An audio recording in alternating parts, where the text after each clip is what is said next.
Mapagpalang araw po sa ating lahat. Ako nga po pala si Angela Jan Agner at welcome po sa aking 365 Day Devotion ni Pastor Russell Ocampo Seminary Edition. At ngayong araw po ay July 3, 2025 at ang topic po natin ngayong araw ay Miracle. Ano ang proof na tunay ang ating pananampalataya?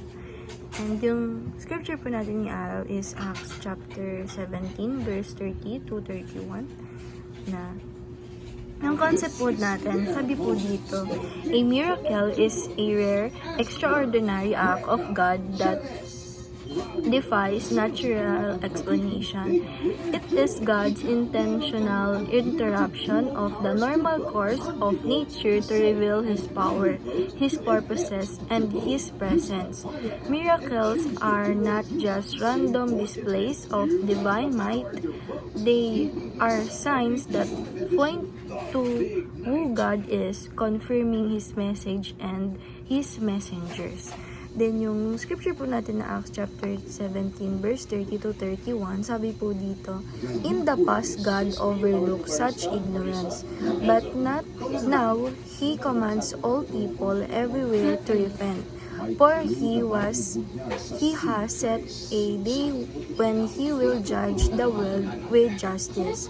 But the man He has appointed, He has given proof of this to everyone by raising Him from the dead. And sa Tagalog po, sa mga nagdaang panahon ay pinalampas ng Diyos ang di pagkakilala sa Kanya ng mga tao. Ngunit ngayon ay iniutos niya sa lahat ng tao sa bawat lugar na magsisit talikuran ang kanilang masamang pamumuhay. Sapagkat itinakda na niya ang araw ng paghuhukom sa sanlibutan at ito'y buong katarungan niyang gagawin sa pamamagitan ng isang tao na kanyang hinirang. Pinatunayan niya ito sa lahat nang muli niyang binuhay ang taong iyon. And yung teaching number 1 po natin, the greatest miracle is the resurrection of Christ.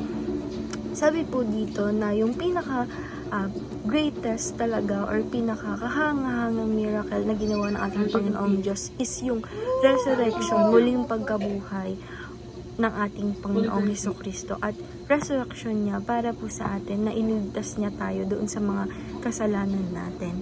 And teaching number 2, the resurrection confirms the truth of God's Word. Sabi po dito na yung resurrection is ito po talaga yung nagkumpirma na totoo at tunay talaga yung salita ng ating Panginoong Diyos. And teaching number 3, the Christian life is built upon the miracle. Sabi po dito na tayong lahat ng mga tao na Christians is lahat po tayo, yung buhay natin is talagang binuo upon doon sa miracle dahil kung wala po yung resurrection ng ating Panginoong Hesukristo is baka tayo rin po ay wala po tayo or hindi pa po tayo walang miracle doon sa Christian life natin. And application number 1, believe and repent for everything Jesus says is true. Sabi po dito na apply po natin sa sarili natin, sa life natin na dapat tayo ay maniwala at mag-repent, magsabi ng mga kasalanan natin na kahit ano pa yan sa ating Panginoong Hesukristo na sabihin natin ito ng totoo. And application number 2, beg God daily for more of His intervention.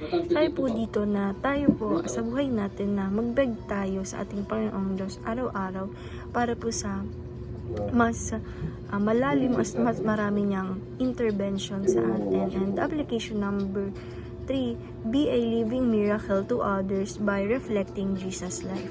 Sabi po dito na i-apply po natin sa buhay natin na tayo ay maging living miracle sa mga hindi pa po sa mga unbelievers na tayo po mga believers na ipakalat po natin yung na tayo ay isang living miracle na ginawa ng ating Panginoong Diyos or nagre-reflect sa atin yung Jesus life sa buhay natin. And dahil lang po ngayong araw, maraming salamat. God bless.